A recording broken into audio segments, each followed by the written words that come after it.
வணக்கம் நேயர்களே, ஸ்ரீ குபேரன் டிவி நேயர்கள் லட்சுமண அன்பு வணக்கங்கள். இப்போ நம்ம பார்க்க போகிறது வார ராசி பலன் 26ஆம் தேதியிலேருந்து 2ஆம் தேதி வரை எப்படி இருக்க போகுதுன்னு பார்க்க போகிறோம். ஸோ எப்போதுமே சொல்கிறது தான், ராசிக்கு பார்ப்பதை விட லக்னத்துக்கு பாருங்கள். ஏன்னா ராசிங்கிறது பார்த்தீங்கன்னா ஒரு 40% பர்ஃபெக்டாக இருக்கும். அதே லக்னமாக இருந்தால் ரொம்ப ரொம்ப பர்ஃபெக்டாக இருக்கும். உதாரணத்துக்கு விருச்சிக ராசி மகர லக்னமாக இருந்தால் மகர ராசிக்கான பலன்களை பார்க்கும்போது உங்களுக்கு ரொம்ப பர்ஃபெக்டாக வரும். உங்கள் ஜாதக ரீதியாக தசா புத்தி அந்தரங்களை ஒரு பேப்பரில் நோட் பண்ணிக்கோங்க. அதையும் தெரிஞ்சுக்கிட்டு அதையும் மிங்கிள் பண்ணி பார்க்க ரொம்ப பர்ஃபெக்டாக இருக்குங்கிறது தான் உண்மையான விஷயம். மற்றபடி இந்த வீடியோட எண்டில் டிப் ஆஃப் த வீக் இருக்குது, மறக்காமல் பாருங்கள்.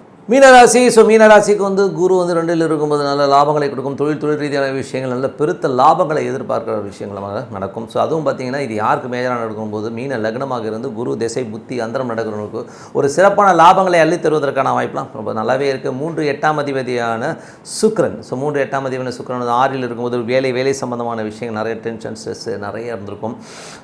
ஒரு என்ன இருந்தாலும் வேலையில் நிறைய மாற்றங்கள் நிறைய விஷயங்கள்லாம் நடக்கிறதுக்கான வாய்ப்புலாம் ரொம்ப சிறப்பாக இருக்குது. ஸோ இது பார்த்திங்கன்னா யாருக்கெல்லாம் மீன லக்னமாக இருந்து சுக்கிர தசை புத்தி அந்தரம் நடக்கும் ஒரு டென்ஷன் ஸ்ட்ரெஸ் வேலையில் இருக்கும். ஒரு கடன் வாங்கினதுனால ஒரு டென்ஷன் ஸ்ட்ரெஸ் வருவதற்கான வாய்ப்பு, தாய் மாமன் உறவுகள்லாம் ஒரு டென்ஷன் வருவதற்கான வாய்ப்பு ரொம்ப ரொம்ப கவனமாக இருக்கும் காலகட்டங்கள் தான். ஸோ மற்றபடி பார்த்திங்கன்னா உங்களுக்கு 4ஆம் அதிபதி. ஸோ 4ஆம் அதிபதி புதன் ஆட்சி பலத்தோடு இருக்கும்போது 4 7ஆம் அதிபதி சொத்துக்கள் சார்ந்த விஷயங்கள் வண்டி வாகனங்கள் வாங்குவதற்கான யோகங்கள்லாம் அற்புதமாக இருக்குது. ஸோ இது யாருக்கு நடக்கணும் போது மீன லக்னமாக இருந்து புதன் திசை புத்தி அந்தரம் நடக்கணும் வண்டி வாகனம் வாங்குவதற்கான யோகங்கள்லாம் ரொம்ப சிறப்பாக இருக்குது. 5ஆம் அதிபதிக்கு பார்த்திங்கன்னா உங்களுக்கு செவ்வாய் நீச்சமாக இருந்தாலும் நிறைய பிரச்சனைகளை சந்திச்சிங்க. அதுவும் பார்த்திங்கன்னா உங்களுக்கு 2 மற்றும் 9ஆம் அதிபதியாக இருக்கும்போது அப்பா சார்ந்த விஷயங்கள் குடும்பத்துலேயும் பார்த்திங்கன்னா நிறைய அவமானங்கள்லாம் இருந்திருக்கும். நடாது நம்மளை இப்படி இன்சல்ட் பண்ணுறாங்களா எண்ணங்கள் நிறைய இருக்கும். ஸோ இது யாருக்கு நடக்கணும் மீன லக்னமாக இருந்து செவ்வாய் திசை புத்தி அந்தரம் நடக்கணும் மனக்காயங்கள் அதிகமாக ஏற்படுவதற்கான வாய்ப்பு, குழந்தைகள் சம்பந்தமான விஷயங்கள் நிறைய மனக்காயங்கள் ஏற்படுவதற்கான வாய்ப்புலாம் நிறைய இருந்திருக்கும்.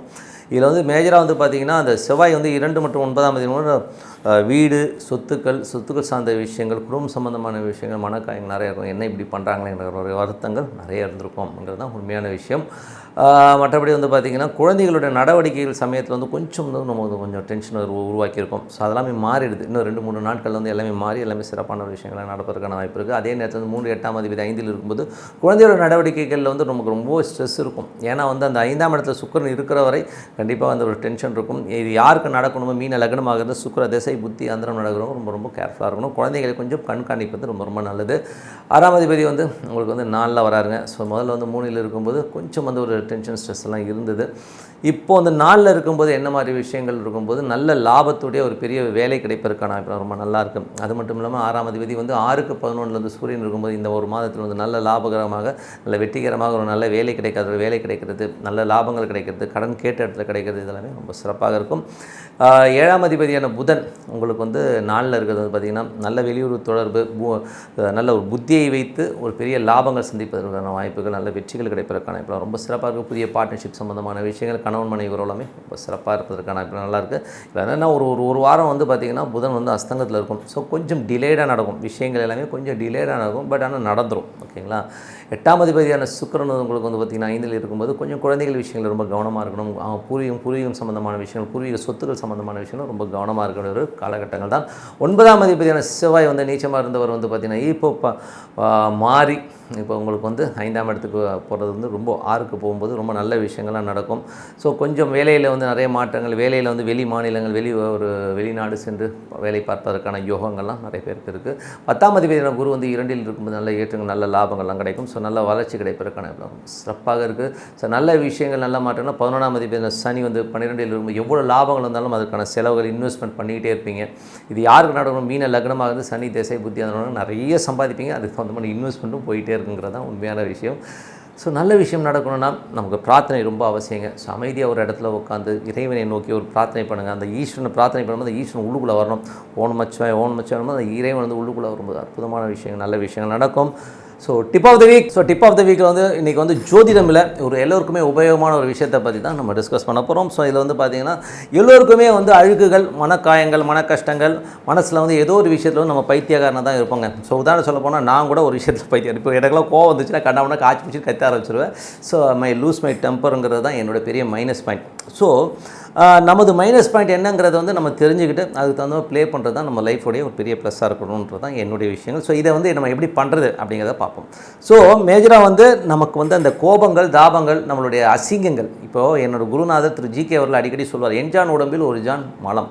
அது எவ்வளோ பெரிய மகானாக இருக்கட்டும், பெரியவராக இருக்கட்டும், யாராக வேணா இருக்கட்டுங்க, எல்லாருக்குமே அழுக்குங்கிறது உள்ளுக்குள்ளே வந்து அட்லீஸ்ட் ஒரு 5 நிமிஷமாச்சும் வந்து போகாமல் இருக்கவே இருக்காது. வக்கர குணங்கள்லாம் வந்துட்டு தான் இருக்கும். ஸோ அப்படி இருக்கும்போது நம்ம என்ன பண்ணலாம் அப்படின்னும்போது, நம்பர் 1, நம்ம வந்து மனசை வந்து முதல்ல வந்து காம் டவுன் பண்ணுங்க. ஸோ அதுக்கு வந்து பார்த்திங்கன்னா ஒரு அமைதியான ஒரு தியானமோ ஜபமோ பண்ணணும். அது எப்படி பண்ணணும்னா, ஒரு ஓம் நமச்சிவாயனும் போது அந்த ஓம் நமச்சிவாயனும் அந்த இறைவனோட ஒன்றுதல் ஃபஸ்ட்டு ஸ்டார்டிங்கில் கஷ்டமாக தான் இருக்கும். ஓகேங்களா, ஃபஸ்ட்டு ஸ்டார்டிங் கஷ்டமாக தான் இருக்கும். பட் இருந்தாலும் இது பண்ண வந்து நீங்கள் அப்படியே ஒன்றரை வந்து அதை லயிக்கும் போது உங்கள் மனம் வந்து காம் ஆகுங்க. ஸோ அப்போ வந்து நீங்கள் எடுக்கிற டெசிஷனில் வந்து ஒரு நிதானம் இருக்கும். ஓகேங்களா, நம்ம என்ன பேசுகிறோம், என்ன பண்ணுறோம் அப்படிங்கிற நிதானம் இருக்கும். ஸோ நம்ம அடுத்த லெவல் போகிறதுக்கு இது ரொம்ப யூஸ்ஃபுல்லாக இருக்கும். அதே மாதிரி வந்து கெட்ட எண்ணங்கள் எல்லாருக்குமே வக்கர புத்தியெலாம் நிறைய இருக்குங்க. எல்லாருக்குமே இருக்குங்க. அந்தந்த ஏஜ் ஃபேக்டருக்கு தகுந்த மாதிரி மாறிக்கிட்டே இருக்கும். 60 வயசு ஆள் வந்து ரொம்ப உத்தமனாக இருப்பான். ஐயோ, அவர் வயசானவர்லாம் நம்ப முடியாது. அவனுக்குள்ளேயும் ஒரு சின்ன பையன் உட்காந்துருப்பான். ஒரு 20 வயசு டீனேஜ் பாய் உட்காந்துருப்பாங்கிறதுலாம் வந்து உண்மையான விஷயம். ஸோ அந்த மாதிரி வந்து வக்கர குணங்கள், கெட்ட குணங்கள்லாம் போகணுன்னா என்ன பண்ணலாம் அப்படின்னும் போது ஒரு சின்ன உதாரணம் தான். ஒரு சாக்கடை இருக்குது. ஒரு சாக்கடையில் வந்து அதை நல்ல தண்ணியாக மாற்றணுங்கிறபோது தேன்ஸ் நதியா ஒரு நதியில் வந்து அது மாதிரி சாக்கடை ஆயிடுச்சான். ஸோ அப்போ என்ன பண்ணாங்கன்னா, ஃபுல்லாக நல்ல தண்ணியாக ஊற்றிக்கிட்டே இருந்தாங்க. ஃபுல்லாக வந்து அந்த கெட்ட தண்ணியில் வந்து நிறைய நல்ல தண்ணி ஊற்ற அந்த கெட்ட நீர் போய் அது எல்லாமே நல்ல நீர் ஆகும். ஸோ அப்போ நம்ம என்ன பண்ணணும்னா, நல்ல எண்ணங்கள், நல்ல விஷயங்களை தேடி படிக்கிறது. இப்போ யூடியூப் இருக்குது. ஸோ நல்ல விஷயங்களை கேட்குறது. ஸோ இதெல்லாம் வந்து பண்ணிக்கிட்டு வரும்போது நமக்கு வந்து அந்த கெட்ட குணங்கள், கெட்ட விஷயங்கள்லாம் மாற ஆரம்பிக்கும். இப்போ உதாரணம் சொல்ல போனோம்னா, எனக்கு வந்து ஏற்பட்ட ஒரு சின்ன அனுபவத்தை சொல்லிவிட்டு இதோட முடிச்சுக்கிறேன். ஸோ இதில் வந்து என்னென்னா, பவா செல்லதுரையோடைய நாவல்ஸ் வந்து நிறைய வந்து நான் அந்த ஆடியோவில் வந்து இப்போ யூடியூப்பில் வருது இல்லைங்களா, பவா செல்லதுரை, அதெல்லாம் கேட்பேன். ஸோ இதை கேட்கும்போது வாழ்க்கையில் நான் வளர்ந்த ஒரு சூழல், ஒரு விஷயங்கள்லாம் எப்படி இருக்கும்னா, நான் வந்து ஒரு கூட்டுக்குள்ளே ஒரு சரௌண்டிங்கில் தான் இருந்திருப்பேன். எனக்கு அந்த வெளி வட்டார வழக்கங்களோ வெளி வட்டார வாழ்க்கையோ எனக்கு தெரியவே தெரியாது. ஸோ நான் வாழ்ந்த சூழ்நிலை அப்படி இருக்கும்போது இவர் சொல்லுகிற ஒரு சில கதைகள் வந்து என் டோட்டல் விஷயத்தையே மாற்றிச்சுங்க. ஏன்னா அடுத்தவருடைய வாழ்க்கை, அடுத்தவருடைய விஷயம் வந்து நம்ம பரிணாமத்தை மாற்றுது, என்னுடைய குணநலனையும் மாற்றிச்சு. உதாரணம் சொல்லப்போனால், சில பேரை பார்க்கும்போது இவங்க கெட்டவங்க, இவங்க தப்பான தொழில் பண்ணுறாங்க அப்படிலாம் இருக்கும்போது ஒரு காலகட்டத்தில் வந்து நமக்கும் வந்து சிச்சி அப்படிங்கிற மாதிரி எண்ணங்கள் இருந்தது. இப்போ அப்படிலாம் இல்லவே இல்லை. எல்லோருமே ஒவ்வொரு காலகட்டத்தில் ஒவ்வொரு மாற்றங்களோட ஒரு தப்பான விஷயங்களை நம்ம போய் தான் ஆகிறோன்றத விஷயங்கள், அந்த பகுத்தறிகிற தன்மையெல்லாம் வந்து நமக்கு எப்படி கிடைக்குன்னா, நிறைய நல்ல விஷயங்கள், நல்ல கதைகள், நல்ல விஷயங்கள்லாம் ஏற்ற நம்ம கெட்ட குணம் போயிடுன்றதான் உண்மை. என் பவா செல்லதுரையோட கதைகளால் நான் நிறைய மாற்றப்பட்டது தான் உண்மையான விஷயம். ஓகேங்களா, ஸோ நீங்களும் நிறைய எண்ணங்கள்லாம் மாற்றணும்னா நிறைய புக்ஸ் படிங்க, இல்லைன்னா நிறைய ஆடியோஸ், யூடியூப் ஆடியோஸ் வந்து கேட்டுக்கிட்டே போங்க. ஸோ நல்ல விஷயங்கள்லாம் ஏற்படணும்னா ஒரு தியானம், ஒரு நல்ல கதைகளையோ நல்ல விஷயங்களையோ நம்ம கேட்குறது ரொம்ப ரொம்ப அவசியம். ஸோ நல்ல விஷயங்கள் கண்டிப்பாக நமது வாழ்க்கையை மாற்றும்னு சொல்லிட்டு உங்களிடமிருந்து விடைபெறுவது உங்கள் லக்ஷ்மி நாராயணன். நன்றி, வணக்கம்.